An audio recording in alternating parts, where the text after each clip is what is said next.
I need to use it. Here we go. And hey guys, it's another episode of the Speakeasy podcast where we talk about the behind the scenes of what it is to be the successfully paid speaker and author.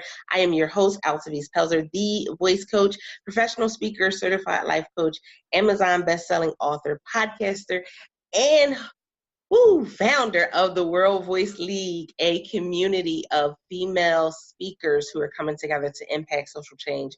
Super excited about today's episode, which we are talking about, there really is a price for success. And I think that many times, many times, people do not consider the cost. So our guest today is, she does financial education. So we're going to talk about her own journey when it comes to considering the cost, as well as looking at just the broad idea of, listen, when you say yes to the opportunity, you say yes to the open door. What does that really mean for you to be able to cross that threshold? So with that being said, I want to say, hey, Brandy, how are you? Hey, activists! What's going on, everybody out there? Even though you can't see me right now. And so I want you to let everybody know a little bit about yourself, and then we'll dive into today's topic. Okay, so I am that fierce and fabulous financial education coach and inspirational coach. So I am from Oakland, California originally. I am the youngest, well, not the youngest, but the only female. I have six brothers. I'm kind of in the middle of all of them. And I just had my first child. I have a son. He's almost 9 months. His name is Brennan.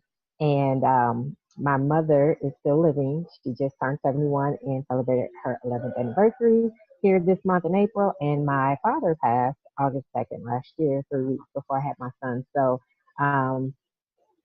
preparing and teaching my son legacy, that is my why. And we're only here but for a short time. So the things that I've learned, I am definitely implementing those things so that my son can have a great start and a great foundation with his life and not have to start from scratch from nothing. That really does speak volumes, because a lot of times we as parents, when we say that we want to make sure that our children have a legacy, that that we're making sure that they start somewhere other than when we had to start, a lot of people don't really look at what all goes into that behind the scenes.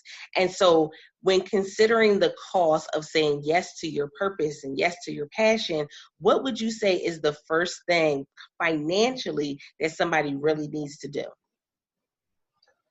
Saying yes to your purpose and financially, the first thing they need to do, the first thing they need to understand that it is going to cost money to make money. It's going to cost money to pursue their purpose and their passion. And if you don't have the money necessarily initially to get started, that doesn't mean that you're supposed to be disobedient and shy away from that which you know you are called to do. So you have to figure out a way to get started. And even if you have to, slow down or delay some things to get the funds, the point is that once you understand the shift that needs to take place mentally, then you begin that process, and that includes, money and understanding you're going to be making some sacrifices financially for your purpose. And although it's not going to feel good in the beginning, you're going to be frustrated. It's all a part of the journey, and the journey is designed to stretch you. It's like, elasticity is designed to stretch you, pull you as far as you can go so that you can only snap back into shape, but you're going to be more refined. You're going to be a better version of yourself than you were, and, better finished product. So, and while you're the picture inside the frame, you don't see that, you don't understand that, and you don't necessarily feel that in your emotional psyche because you are going through a lot of changes, a lot of growing pains. And once you start to understand that it's all a part of the process, it's by divine design, then your humility, your gratitude, and your attitude and your mindset begins to reflect that, and things start to shift and change, even though the situation technically might still be the same, but how you look at it is different. So now you're starting to get a different result. Definitely have to agree with you there. Now, one of the things that you said was, that it's going to stretch you. It's definitely going to take you outside of your comfort zone. When talking about the financial piece of it, what are some things that people need to look for and already know that it's coming down the pipeline when it comes to you having to go through that stretching period? Okay, so expect your close family and friends to say no to your vision, to your goals, to your dreams. If you just ask them for something as small as $25 to invest in, say you needed some money for some coaching or whatever the case, just something for your business, and you ask them for $25, they're gonna act like you asked them for $2,500, not $25, and it's gonna be an issue. But if you were free to go kick it for happy hour, they'll treat you to drinks that cost more than $25, but they won't invest in a product or a service or something that you need, that you really desire, that you know is going to help you move forward in your purpose. So just expect no. Learn to be emotional about your vision and your purpose, but don't allow your emotions to control your actions regarding your vision and your purpose, because um, you have to get used to hearing people say no, and understand that it's not personal. And when you understand that you have to go through the no's to get to the yeses, because it's a numbers game, it's just a law of physics or whatever. That, you know what, that just means I need to talk to more people. I need to get in front of more people. I need to, on purpose, ask God to place the right people in my path that will say yes to my ability to solve whatever problem that they have. And that's usually a really big topic when it comes to saying yes to your dreams, is that you won't always get the response from those around you that you thought initially you would get. They're not always going to be as supportive. They're not always going to be your cheerleading squad, your rah-rah squad. But sometimes it's as you persevere through some things, then now they start to see, okay, now you're doing some things. They start to, encourage you a little bit more, support you a little bit more. But you always go through that period of, you feel like you're kind of in the wilderness. Yeah. You feel like there's really, like, you're all by yourself. There's nobody else around you. So in that moment, what was the thing that motivated you to keep going, even though you didn't see the support around you? Well, my saying in quote is, what is the alternative? To stay stuck where you are? You've been doing that for years. So where has that gotten you? Nowhere. So when you say that, it makes you face your demons. It makes you face your fears. It makes you not make excuses, because all of those things are counterproductive to taking action. All of those things are counterproductive to your faith. All of those things are counterproductive to, or in direct opposition of, you moving forward closer towards your goals, your destiny, your purpose, your vision, all of that. So, but you do have to acknowledge that you're having those doubtful moments. You do have to acknowledge you're having an emotional meltdown, or whatever you want to call it. You do have to acknowledge that I can't do this on my own strength in marriage. That's really what this journey teaches you most, on that you really have to lean on God more. You really have to have a good community, a good support system, to have that person you can vent to, that can, they say, reel you back in when you about to jump off the ledge, or you getting closer to the ledge and to the edge, and say, you know what, let's just, take a deep breath, and it's okay. Get it out. Get it out. If you need to journal, write about it, write a letter, as they say, write that letter and throw it in the fireplace, but get that emotion off of you.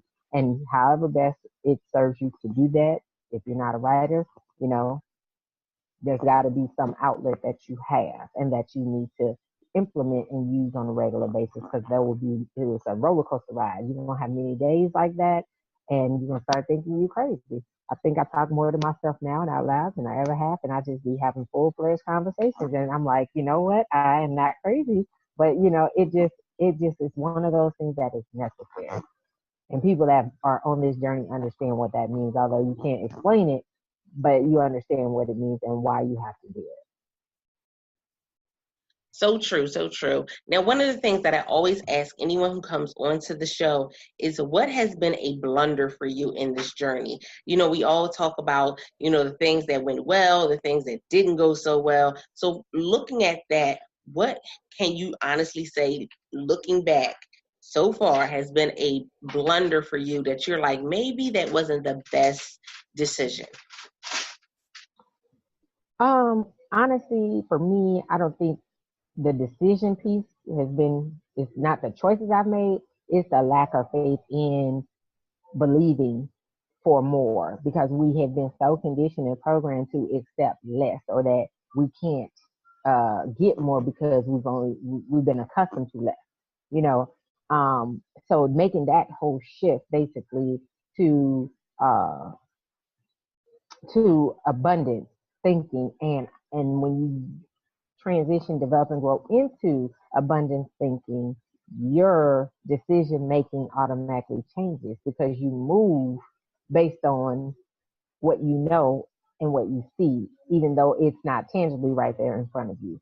Versus prior to that, everything you did was a cause and effect. Like, for instance, most of us that came off of jobs, we expect our paycheck at the end of 2 weeks because that's the routine. If I show up to work every 2 weeks, I get a paycheck.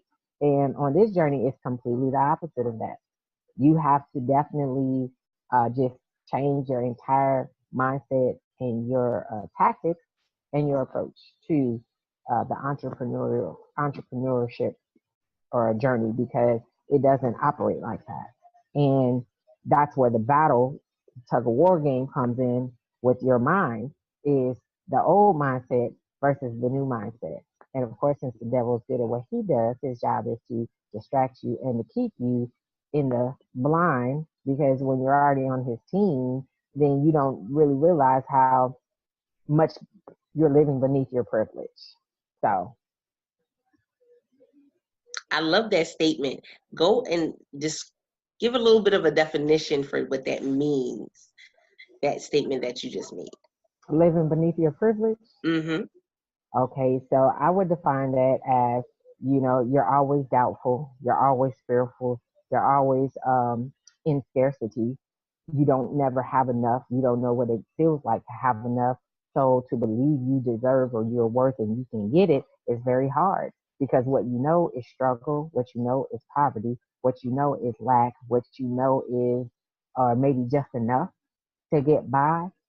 You don't know what overflow looks like. You don't know what um, if you want to say like being rich or being wealthy, because you've never had that. So the only way you get there is to move and act as if it already is.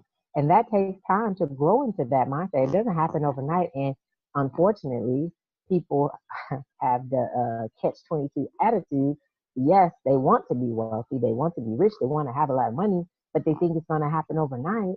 But it doesn't because they don't understand how money works and money moves. So as you begin to learn that everything is energy and you begin to learn how there is no shortage of money and money is energy too, then once you start to move according to your faith and in your energy and what's in alignment for you based on your purpose, things start to happen. And a lot of times we're always comparing our chapter 1 with someone else's 21. We look at what's happening for somebody else and we try to emulate that, mimic that, or say it should be happening for us too, but you're not ready for that. You have to go through some growing pains to be able to appreciate that overflow. And it hurts. Going through that process, it hurts, it sucks. It's not ideal. But again, you have to have that conversation with yourself every day. And when you look in the mirror and you look at your reflection, you got to say, hey, I'm in it to win it. If I stick and stay, I'm going to get my pay. You can't quit. You never reach the success if you quit.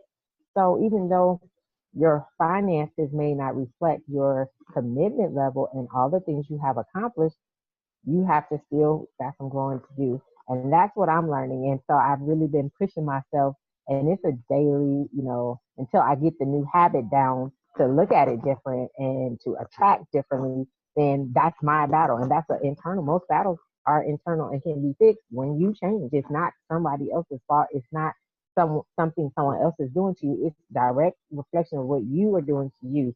Although it's hard to admit and hold yourself accountable and say, hey, you know what? I need to change. But nothing changes until you change. That's a overused saying, but I say it all the time. Nothing changes until you change. That is the biggest room for improvement, and you can never grow enough where you don't need to grow anymore. I love that. It's definitely a process. We're always learning, we're always growing. I know that for me, the shift happened when I decided that I was going to read more and I was going to invest in myself more. And so I went from hardly reading a book maybe every couple of months to reading 2 books a week and looking at documentaries and doing the research. So I can definitely understand that, because as that shift happened, it opened up more opportunities. It allowed me to see more and connect with more people. And the platform that I have now is literally from that. It's from doing that work. It's from making those personal connections. And I appreciate, each and every time that I've been able to say yes to a new opportunity or, connect with someone else. I just had someone earlier reach out and say, hey, are you going to bring the tour to Australia? When are you guys going to come to Australia? It's things like that, but you never see that part until you take the action to move towards that. So in the beginning, I never thought I would be going to London. I never thought that, people would be connecting with me from Canada and asking if we're bringing the tour there. It was a process. And as I went through the process, there were definitely times where I thought everything was just going to crumble and fall. There were times where I was so happy that it didn't. But there were also times where things didn't go right. And I had to say no to an opportunity, or I had to shut something down. And it doesn't feel good in the moment, but you always have to go and say, okay, what's the bigger picture here? Is this going to be the thing that really propels me? If not, then I think we get kind of nervous about having all of our eggs in one basket, because we're told, no, that's not what you're supposed to do. You're supposed to diversify. Yeah. But the reality is that if we're diversifying and we're trying to do too many things, now we're stretched. Yeah. And we're not really giving one thing the focus that it needs, because we're all over the place. So as someone who is in that financial realm, knowing that the finances are the biggest piece when it comes to us being stretched, what would you say to somebody who's just they've kind of turned into that octopus, where they're kind of like their hands are in everything, but it's not really producing what it is that they're trying to produce? Well, I would tell them they need to reflect, regroup, and refocus. They need to hone in on what their purpose is and what they are most good at, based on their ability to produce, and stick with that and master that, where it runs on autopilot without them. Then add something else. Keeping the main thing the main thing. So when you keep the main thing, and you create products around the main thing, then that is okay, because you haven't ventured away from what your niche is, right? And sometimes it's hard to define the niche, because some people are good at multiple things and have passion for multiple things and enjoy doing multiple things. You know what I'm saying? So, because doing what you enjoy is tied to your happiness, has nothing to do with making money off of it. But like, I enjoy crocheting, right? And in order to crochet, I have to sit down, I have to use my hands, so I can't do anything else, right? But that takes away my time from that main thing, but I enjoy crocheting. You know what I'm saying? So there are things that other people do enjoy, and they have to be okay with taking a leave of absence and taking a break from some of those things for the bigger picture, for the big goal, for the, what it is they say they want. And sometimes that's hard to do, especially when you don't have the right environment to help develop and cultivate that. You have all this different stuff like this going on all the time in your environment. So it's conducive to what you do, because that's your sense of normalcy. It's no different than a person that's, a domestic violence a victim. Her normal is chaos, it's dysfunction, it's loud, it's all kind of things. So to get her into a room full of silence would freak her out because she doesn't know that. So to learn that, it's a process. To be okay and comfortable in that and understand the beauty in that, it's a process. So to take somebody and from doing all these different things to just doing this one thing, it's not so much scary, but it's just it's a change in thinking and being intentional in creating a new habit. Just like they create the bad habit of being a jack of all trades and the master of none, they have to create the habit of now being the expert at one thing. So I hope that all made sense. I love that, being the expert at one thing. And so we could definitely talk all night long about this information, but I want you to let them know where they can find you on social media and how they can connect with you for more information. Oh, great. So I did forget to mention that I am a published author. I did not uh, hit the bestsellers list because I didn't know how to become a bestseller, but I did hit my goal of selling $500, 500 copies of my very first self-published book called Through My Eyes. So I have a business page on Facebook. I could be found on Facebook. My book business page is www.facebook.com/TME, that's abbreviated for Through My Eyes, 2016. My personal page is Bethany Rucker. My financial education business page is www.facebook.com/RuckerCC, so RuckerCC. And I am also on Instagram as The Rucker Report. I am on YouTube as The Rucker Report. And I am on Twitter. Don't really use that account much, but I do have an account. And I am on there as SBE_Brandy Gates with a Y. So those are my social media platforms. I am not on Snapchat and probably won't get on Snapchat. And so that, and I do public speaking. So I I've had great opportunities to do some speaking engagements, and my platform to expand in that arena, especially as it pertains to law enforcement and the community, is going to be my upcoming project so that I can help our people learn how to, avoid going to jail or dying at the hands of a situation escalating, and knowing how to better de-escalate a situation for themselves so they can go home safe. I love it. I love it. You guys know that I love bringing you different people who are on this journey towards success, some who have hit some of the milestones that they've set out, some who are just starting on the journey, simply because you have to understand that everybody's journey is going to be different, but there's going to be something in somebody else's journey that really resonated with you. And if that is the case, then we would love to hear you give your feedback by going to bit.ly/Speakeasy Podcast Show. Leave us a review over on iTunes. Let us know if this particular episode or another one resonated with you personally. And like I said, all of her information will be in the description below the episode, so that way you can get in contact with her as well. Guys, this is what we do. We're moving towards the success journey. You guys know that this particular podcast, we've had TEDx speakers, we've had Academy Award winners, we've had people from all walks of life, but it always goes back to you understanding that, guess what, success is possible for you. You just have to make sure you're taking the right steps and you're in the right atmosphere. So thank you for being in this atmosphere, because of course, without the Speakeasy Podcast listeners, there would be no Speakeasy Podcast. Guys, I'm your host, Altavice Pelzer. I appreciate you. And until next time, don't forget to press it out. See ya.